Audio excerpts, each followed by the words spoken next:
Welcome to another episode of the Everyday Experiences podcast, where we uncover potential design improvements in the world around us by exploring one frustrating experience at a time.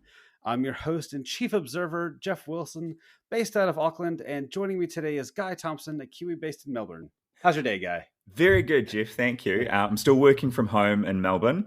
Going to get back to the office in probably a month or two's time. So just slowly starting to get back into the new habits that I'll need when I'm in the office. For example, I can't just have naps on the floor. I'm going to have to find like a meeting room or something if I want to have a nap during the day. You know, these things are important to think about. The business should want you to be performing at your best. And sometimes you need that 10-minute eye close. You know, I think it's a very fair statement. Exactly. We used to have like a lot of couches and stuff spread around the building, but now they've been replaced by lots of agile kind of co-working shared spaces and lots of pop-up desks and standing desks, all that sort of stuff. So you can't go and have a sneaky nap anywhere. I think you're going to just have to be honest and go, like, I'm a bit sleepy right now. I'm going to have a nap for 5 minutes and then get back to it, you know? I think that's already, only 1 minute into this and I'm already like, that's another podcast episode someday. It's just the culture around, again, performance and things like that. We'll say that for another day. So for this episode, this pilot episode we're in, I've been thinking a lot about bars lately, mainly because that's been my go-to example when trying to explain to researchers, developers, product owners, GMs, students, that there's more design opportunities out there than just working on digital interfaces, you know, websites, apps, kind of most of the things I hear about in the meetups I go to. And the way I see it, at least, is that, you know, a digital interface might be a solution to improve something, but in order to improve it, you've got to know what's actually going on first. You've got to notice the things that people are trying that could be better. Yeah. Do you have any thoughts on that to begin with, of kind of what we're doing here and what this podcast is all going to be about? Absolutely. It makes a lot of sense because I think a lot of people will overestimate how much, I suppose, aesthetics and craft and design goes into the process of coming up with a design. And for me, I've always been a really analytical and curious and observant person. And that was where my strengths were as a designer. Other people were far better at the aesthetics and the style and the trends and all those sorts of things. I was far more interested in, what does it do? Why do we need it? Why does it need to be different? Like, how's someone going to use it? All the different use cases and the ways that product or that system or that area, if it was a space or a piece of signage, all those sorts of things. I was just fascinated about how things worked and why they worked in a different way. And of course, how they can be improved. And that makes it really easy to see when they're done badly as well, because they just annoy you because you've thought about it before and you're like, that could just be so much better. It's just this one little thing. I think that's where my focus is for this, to discuss these things that we see and that we observe and that maybe other people don't notice. So it's an opportunity to share that. And that makes it really quick, you know, completely aside from bars, I'm already off on a tangent, but hey, it's worth it for 30 seconds. Because when we were talking about how to make this podcast and what it's going to be about, you know, we use the example of noticing taxis for the rise of Uber. So how did Uber rise up? And we weren't in the boardrooms. We didn't sit there with Uber. And a lot of what we talk about this show, we're probably never going to be sitting on those kind of groups, but, you know, we might be talking to people over time. But just being a user of a taxi, you've got some immediate things that just never really work well if you sat there and thought about it a lot. Like, you've got to stand in your street corner and wait for one to pass by and try to wave it down. So you've got to wait to see if one even comes. Then there's the whole light on top to see, doesn't mean if it's got a passenger or if it's available. You have no idea. And then also, once you get in, you have no idea what the cost is going to be, whether, you know, a mile down the road. And so one of the two things Uber did is they noticed those kind of things, or I'm speculating that they noticed those kind of things. And they said, well, one, we'll make the taxi come to you. So you don't have to worry about it. It'll be there when you want it. You don't have to stand there in the corner waving.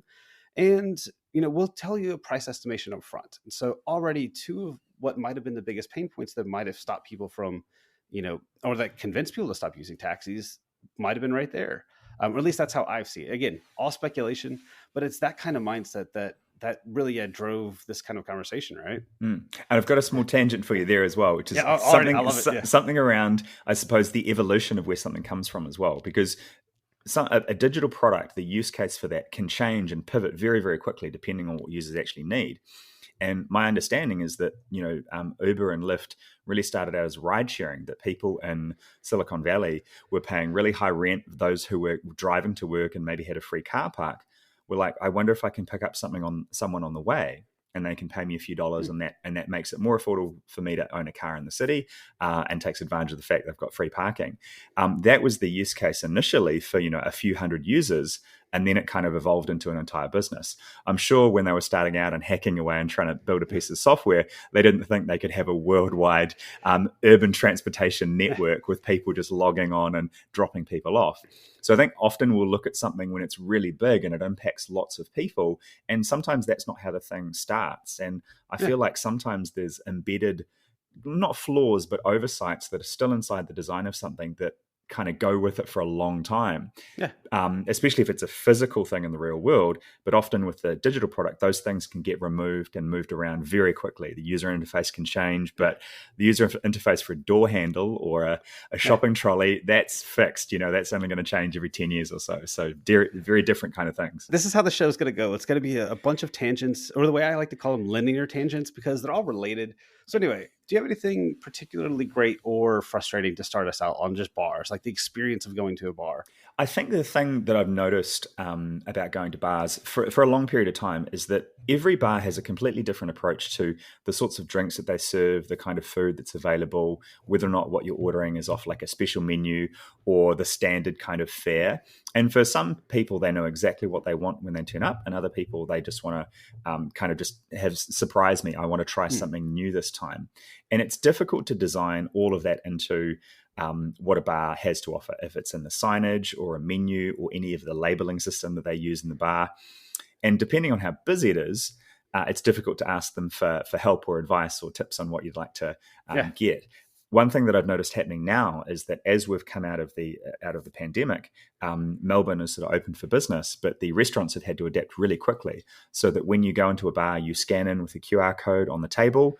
The person who directs you to the table says, I'm basically going to leave you here, and everything from here on is up to you. It's electronic, it's on the table. Is this like I'm trying to see it right. Is this like when I think of like the McDonald's, right? You walk into a McDonald's, you press the keypad. Is it like that, but on your table? Some bars and restaurants will have an actual pay pass, electronic transaction unit on the table, like a Square or a Swipe or any other kind of terminal.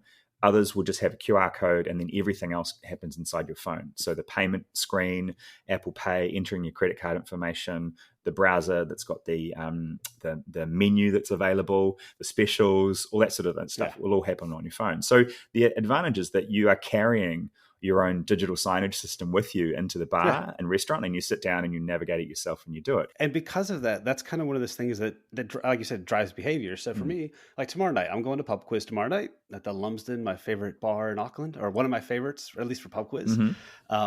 The Lumsden's still definitely that traditional kind of bar then. So the kind of good parts about that is you can just walk up to the bar and order your own drink, or, buy one for your mate too, but take it, you pay there, take it back. Because I know during COVID, it actually got like the American systems, just like you're saying and I say American of like the way we all dine there, is a server comes to you during COVID, you ordered through them, and then at the end of the night, you've got this $300 tab and you're trying to figure out who had what. And it's just, I hated that. It's like that for 30 something years, I lived with that, but I've been loving since I've been here in New Zealand, just walking to a bar the old fashioned way, ordering what I want, going back, not having to deal with any hassle of any kind. I love the system that you've seen a lot better. That's a really good point. I think that was something that surprised me about the way that service works in New Zealand and other countries as well, that sometimes in a bar or a restaurant, there's a focus around the server that looks after that table. And the person working at that restaurant or that bar is like, that's my table. Because there's obviously, in most cases overseas, especially in the States, there's a tip associated with looking after that table. Whereas in New Zealand, that's not really a culture of tipping. It's definitely an optional extra. It's not really built into the bill.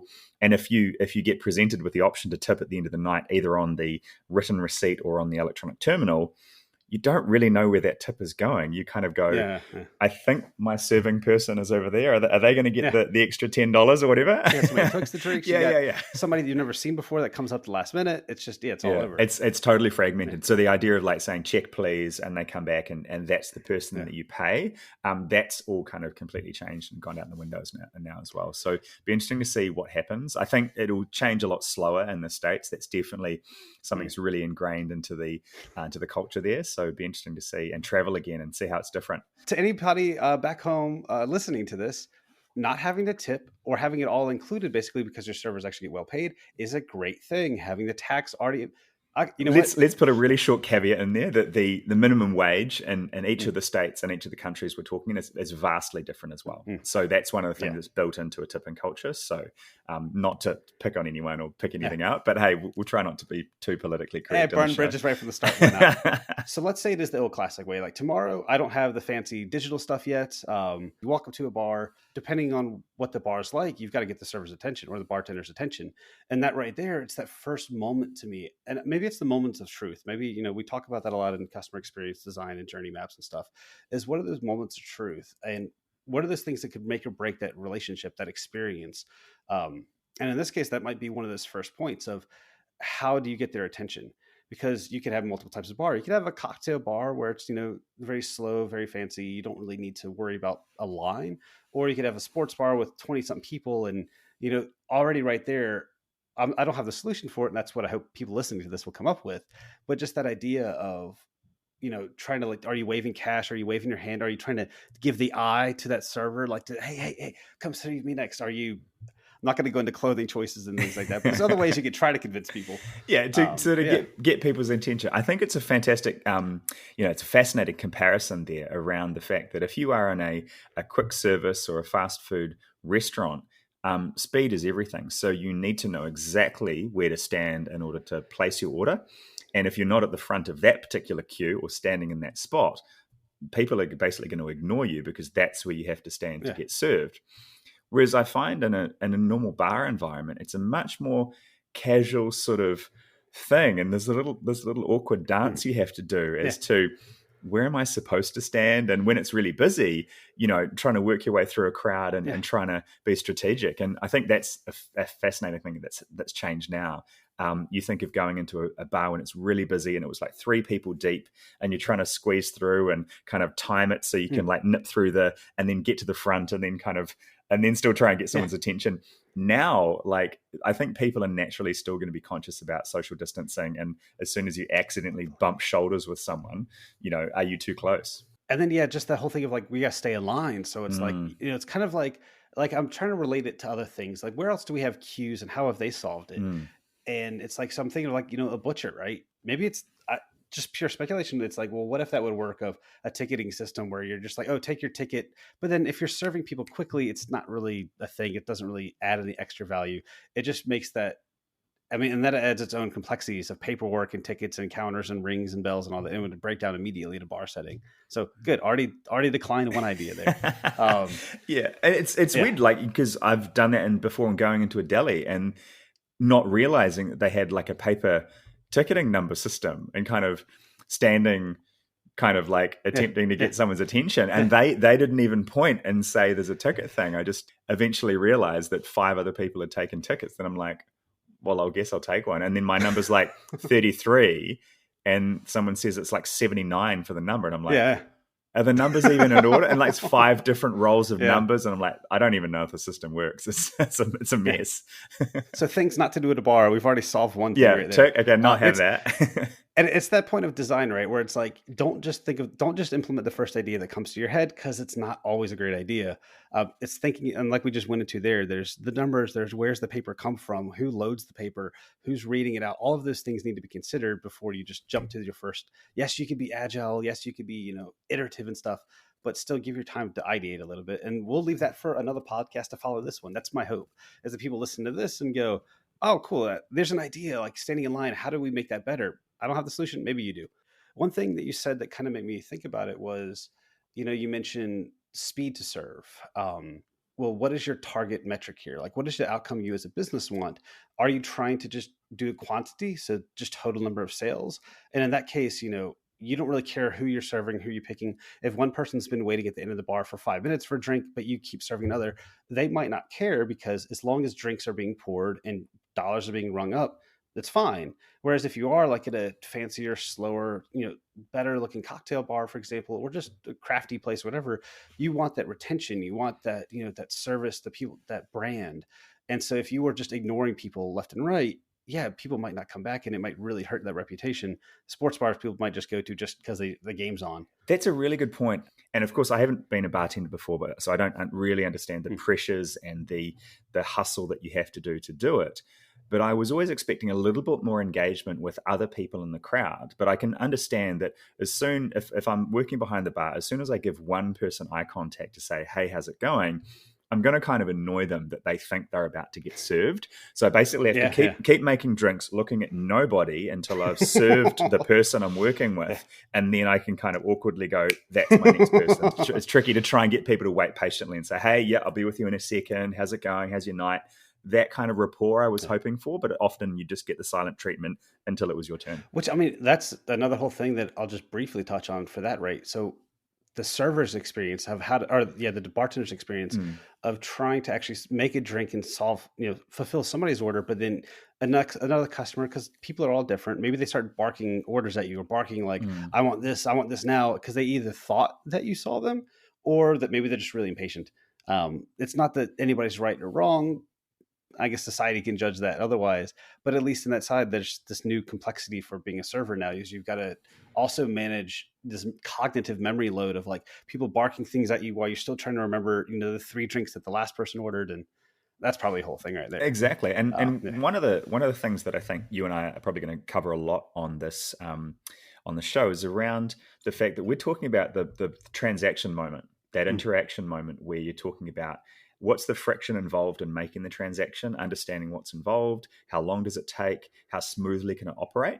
But we're probably not going to be thinking about what's it like to work in that environment all day long from, 7 till 4 in the morning, and to deal with all of the hassles, all of the pressure and stuff that you would face in that particular job, or working at a hotel or in an airline or any of these other kinds of jobs.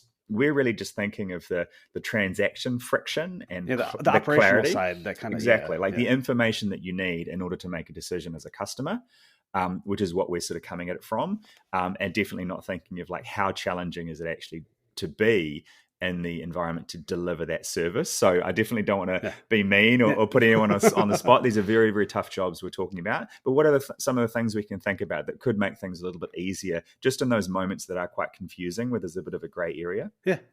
And I do have a perfect one that I'd like to get into, basically about how does a bartender in this case actually get about making that drink. But first, in order to make a drink, you've got to know what you're making.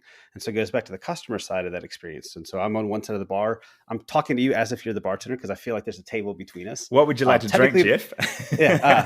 I would like, what do you have on tap? Because, I like hazy IPAs, but I can't see which ones you've got. There might be like 4 taps on one side. There might be 4 taps on the other side. And unless you've got a digital menu or something really helpful, or a printed menu, printed menus are also good and bad, because if you have rotating taps, it doesn't help the customer at all. Because the other day I was looking at one, I was trying to make my order fast. It said, "Oh, ask about our specialty taps." I'm still doing the thing, so it's like it didn't really help me at all. It just distracted me, if anything, from actually looking at the taps. So I'm trying to stand in line. I'm trying to look side to side to see what's on these like different sets of taps. So if I get out of line, do customers behind me think I'm leaving? And it's this whole experience side right there. So just ordering a drink and trying to figure out what's available, and then like whether or not you can even read the labels on the taps is one thing. But then so from your side, from the bartender side of the table, then it's like, how do you think you would actually find out what you're pouring? Have you seen anything about how they might do that? That's a really good point, because I think there's 2 parts to this, which is that when you have the keg or the drink attached to the tap, you've got to keep track of what's there, and every time you swap it out. Now on the front customer side, you've got the badges and the labels for those existing taps, and then if you've got something that's more pop-up or a limited edition, you're either going to write on the front of it, or you might have a specially printed coaster, and you just insert that on the front, and that's how you know which beer is being delivered on that tap, or if it's a cider or something else. On the back side, because the servers just need to see pretty simply what's on there, it'll either be written, or if it's more permanent, it's like a double-sided marker, you'll have it up the top. But that doesn't always tell you what's still there, how much of it's left, which one is good. Part of that's an experience thing. So for me, when I'm ordering something that I've always thought about was that if I'm choosing between 3 or 4 different beers, I'm trying to make a decision visually based on the logo, the design? Does it a have lot of like branding it's got like a there. Yeah. rooster or a fisherman or like a trout? Or I'm like, drag. oh, There's one called St. George back home in Hampton, Virginia. That's like got a huge dragon on a beer tap. So it's not just a little logo. the They've whole got this thing, tap right? handle. Yeah. The tap handle is probably really uncomfortable to hold because it's a freaking dragon with scales. But yeah, so it's visually gotcha. It's right there. Yeah, and either you're going to go for that and go, I want the dragon one, or you're going to be like, that looks ridiculous. Get me like a beer for adults. Like you'll be turned off by that. So that's a really interesting thing about how much information do you need as a customer before you make a decision about what kind of beer you might like to drink. Do you want something that's really kind of blue or red or like quite traditional, or do you want something that's softer with kind of green or lighter colors or all these different things? And so you're trying to make all these decisions as a customer, and that has nothing to do with what the product actually tastes like. So if you are a craft beer fan, or you like the ciders, or you want to try the wine that's on tap, you actually want to try it and sample it. And it's impossible to do that when it's really busy, because you've really got to like keep that throughput up to make sure the bar's profitable. And here's you like trying to try 15 craft beers. Can I sample number 2 and number 4? Yeah, it's like, I'm not sure if I like 1 or 2, and you're like, oh, dude, just like order a pint, work it out. And that used to annoy me all the time in New Zealand. Is that I would like to, usually I would drink a smaller beer because I'd want to try 2 or 3 in the same night. So I wasn't going to have an entire pint of beer every single time. Yeah. And you'd go to the front and they'd be like, we've got a pint, or I can probably find some. I can put it in a teacup for you or something. It's like it's got an entire pint glass for like this little taster that you might not want. Because environmentally, I don't want to make them wash that glass again and stick it to the dishwasher and all that. And that's also if that bar that you happen to be at even understands that kind of that ask, because I've definitely been to more of the traditional pubs, if you will, like the traditional Irish pubs. And you're like, oh, hey, I haven't had that one thing like a Kilkenny. I haven't had that in forever. Can you remind me what that tastes like? And they'll be like, taste. I pour it and you drink it. There's no tasting involved here. Tasting. Oh, so you taste the entire pint. Thank you. That's $13. Where I'm living in Australia is a state called Victoria. And what they serve here is something called a pot, which is just a very small, it looks like a pint glass, but it's much smaller. And I just checked, and it is 285 mils, which is 10 ounces. So a whole pint, I'm guessing, is how many ounces is 30 ounces, if we're trying to like work this out for everyone. So a pint is 30 ounces for your American cousins, which is 570 mils. So usually the kind of the half size pint glass that you see is more like maybe 350 or 400 mils or something. So it's actually still a reasonably sized beer. A pot is actually quite a small one. Yeah, and then also you maybe think about this too. We're talking about ordering beers and just that experience of the customer side. But then there's not only what's on tap, but it's also the things in the chillers, like the fridges. Yeah. Because a lot of times I've been on a cider kick kind of recently. Like I just got tired of drinking IPAs all the time because that's what most things are serving nowadays. And so I started asking for ciders because generally they either have one on tap or maybe some other options. But it's that problem too that I have to go, what ciders do you have? And it's for the bartender side, there's no list available immediately. They have to do this recognition. So possibly they've memorized what's in the case. Possibly it's the same ciders every week. Depending on the kind of bar, it might change. And so there's another opportunity right there for the server side is like, how can you help servers remember with as minimal cognitive effort? If you want your servers to be throughput, like getting out beers with good service, you need your bartenders and staff and everybody to be just less fatigued as possible. But that's the kind of problem is the more kind of things you add onto their plates, the more questions they have to answer, the more challenging things like, oh, what's the IBUs in this? What's the ABVs of this or that? What's the flavor profile? They might know these things. They might not even like beer, but they're serving it or whatever it might be, whatever drink. But all of that's this cognitive load that's going to sit on them and it will wear them down overnight. So the mental load will affect the physical load. And so, as a business owner, these things might be worth your effort. It might be worth trying to figure out what's actually really impacting my staff and their ability to keep functioning over 6 to 8 hours or whatever the shift might be, because that will have a long-term impact in your business metrics.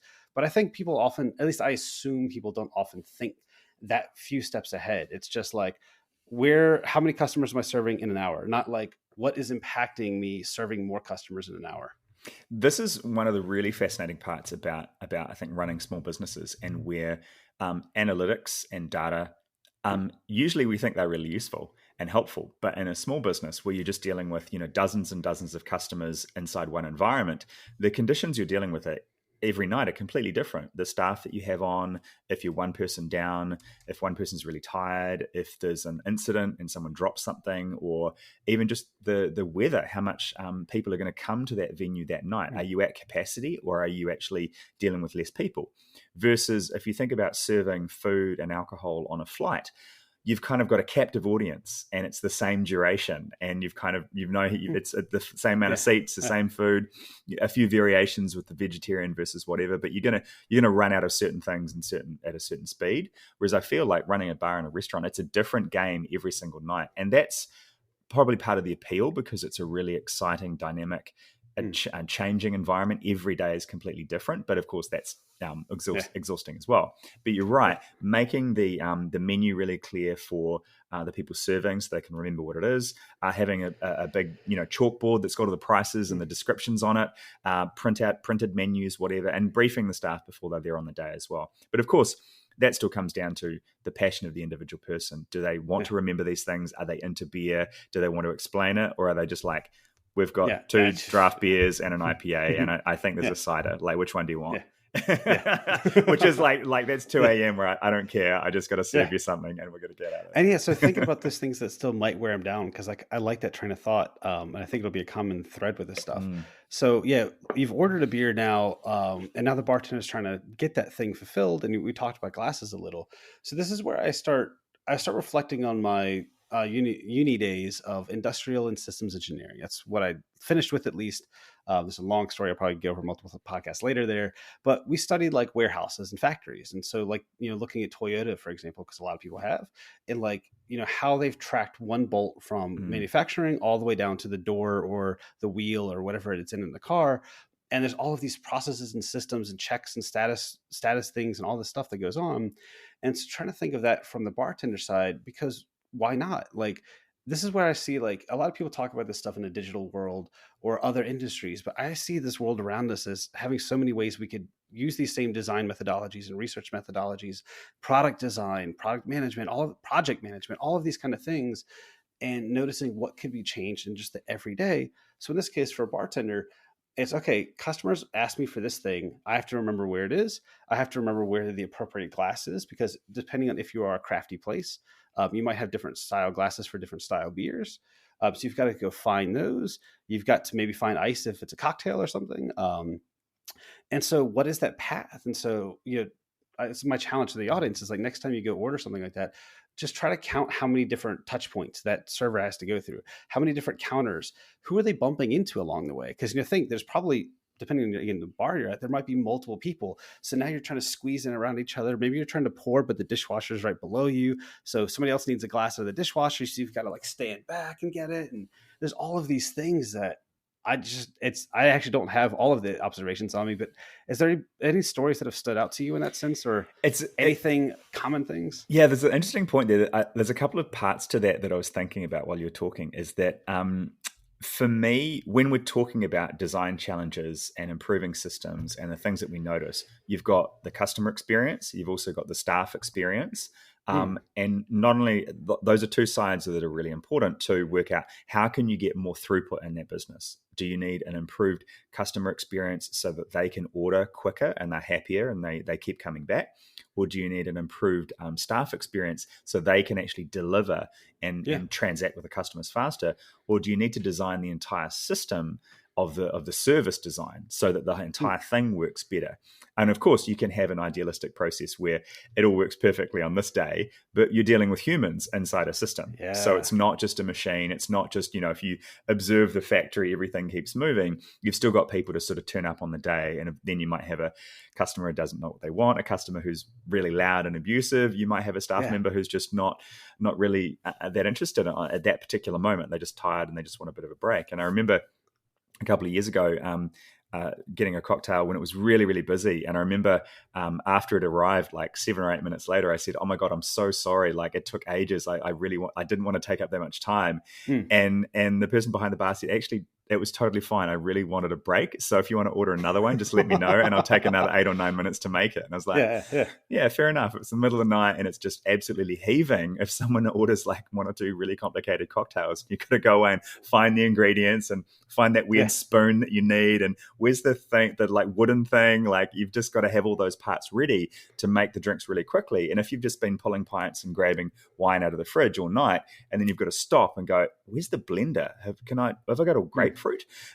You've got to grab all those things if someone wants something unusual. So service design is based on like standards, operational efficiency, XYZ. This is what we're delivering on the menu. As soon as someone changes the menu and they want an exception, you're like, geez, I guess I can go, we've run out of that bottle of whatever it is. I can go look at the back, and you're like, and they just disappear for 5 minutes.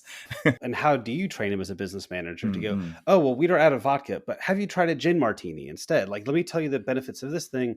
And so that's all of this other training. And I love the fact you mentioned use cases, because already the ones you mentioned of just not only the people, so individuals, but what things might happen in your area that you might not have considered in the perfect world. So ideal world is we're running, we have 20 people in the bar at any time, we have 2 servers, blah, blah, blah. But what if your bar is located in a town or suburb near a big stadium?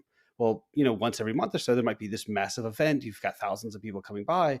And so it's trying to inject those other different types of use cases and scenarios into seeing how might this actually operate? How might we test this out beforehand? And there's ways to test it. I think, you could always, take over another bar. You could bring in, friends and family to kind of, run a trial day. Like people test software that way, right? They just, throw 1,000, they just plug in 1,000 hits to the server or whatever, or they'll have people testing it out. But if we don't already do that with physical things, because there's some places I'm going to suspect they haven't done that.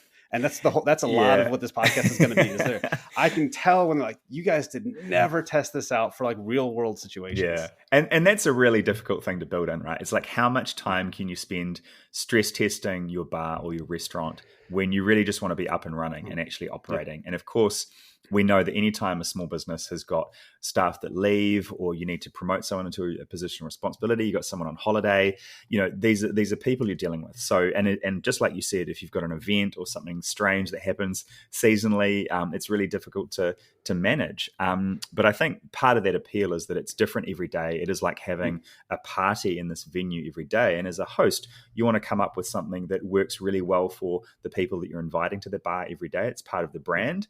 And you want to make sure that the staff are happy to work there, because otherwise they're just going to get sick of it and go. So even if it's a really busy environment and for some reason you just have a corner or a location or a menu or just the combination of factors that make your bar really, really busy, you've got to look after those staff and make it easier for them. Otherwise, it's just going to be so much work. They'll burn out and they just won't want to come back. Yeah.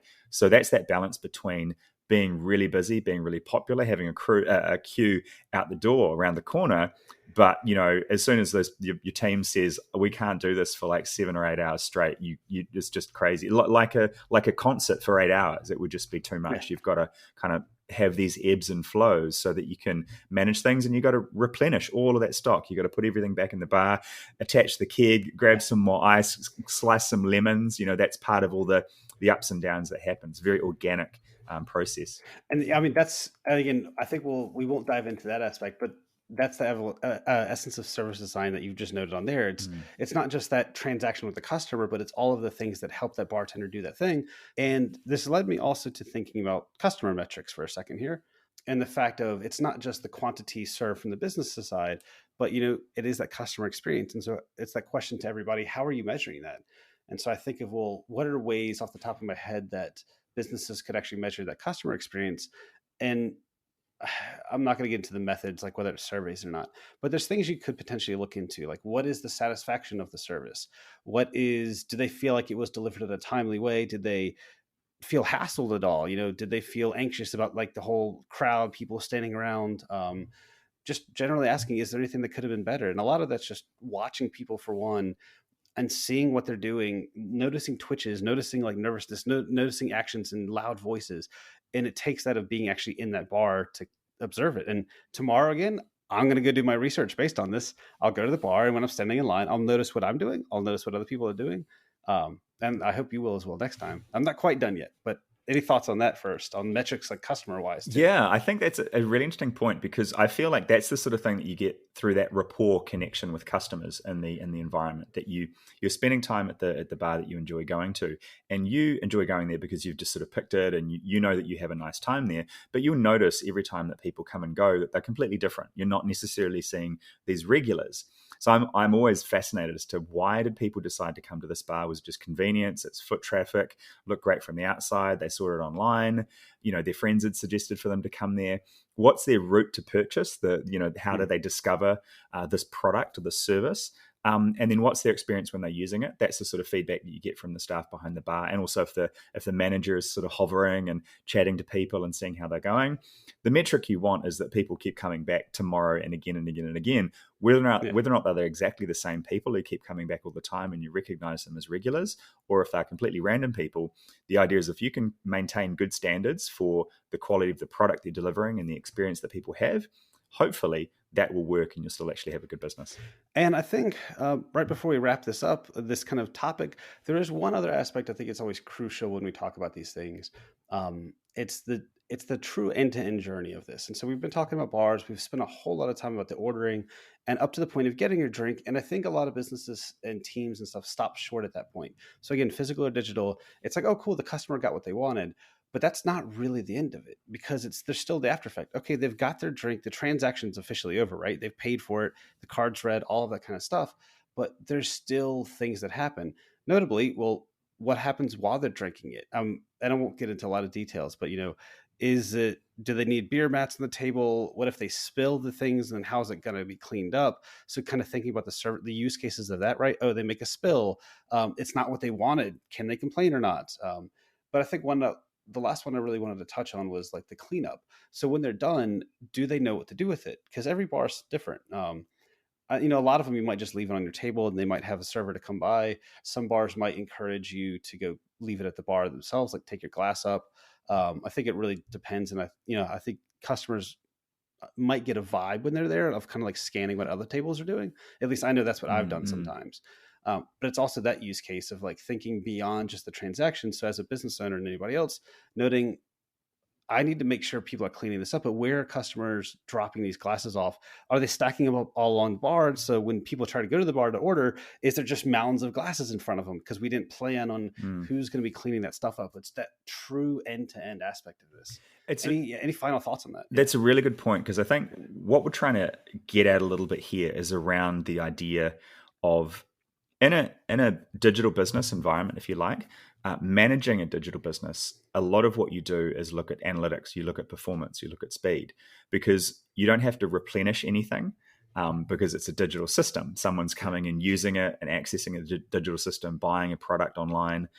You might have to replenish stock, but it's not happening in real time. You've got a little bit more of a buffer to plan things, and you don't have necessarily staff that have to deal with every single transaction. You might have customer support staff that can answer some questions, but you're really trying to design a system that a customer can take themselves through that entire journey and finish that transaction. So I feel like in physical service environments, you want to make sure as a manager that you're focusing on the customer experience side of what's actually happening in that environment. Because if your entire focus is just on micromanaging and stock replenishment and these little things that are more to do with the operational side of the bar or the environment you're in, that's not what customers came for. They wanted to have a good time. And sometimes there's going to be delays, there's going to be queues, there's going to be issues. As long as you can make people feel like they had a good time and you pay attention to how they felt during the process, I think that's going to guarantee that you're going to get more of those people coming back. And hopefully that empowers the staff working inside that service business to make more of those decisions about what needs to be done at certain times rather than waiting to be told what to do. And that's a very idealistic way to look at it. But I feel like that's what we're always looking to try and do. If we talk about the customer experience and coming back and buying more, the lifetime value of that customer over many, many years, it's not that individual transaction and what just happened tonight. It's about how do you set this up for success over a long period of time. Very well said. And with that, Guy, I think we've thoroughly exhausted enough this round of observations, and maybe it's time to go get around ourselves at this point. I think we will. It's probably not going to be the last time we'll talk about bars and beers in future, but you never know. We'll see how we go. And with that, folks, thank you for listening to this episode, and I hope that made you think of a few new things. If you'd like to continue this conversation or see examples of what we were talking about today, you can find and follow us on social media at EverydayEXPPod or myself at Geoff Wilson HCD. Please consider subscribing on your favorite podcasting app and giving us a 5-star rating so we can keep this going. And just remember, you don't have to have a fancy job title to start noticing and improving the everyday experiences wherever you work. Thanks, and we'll be on the air again soon.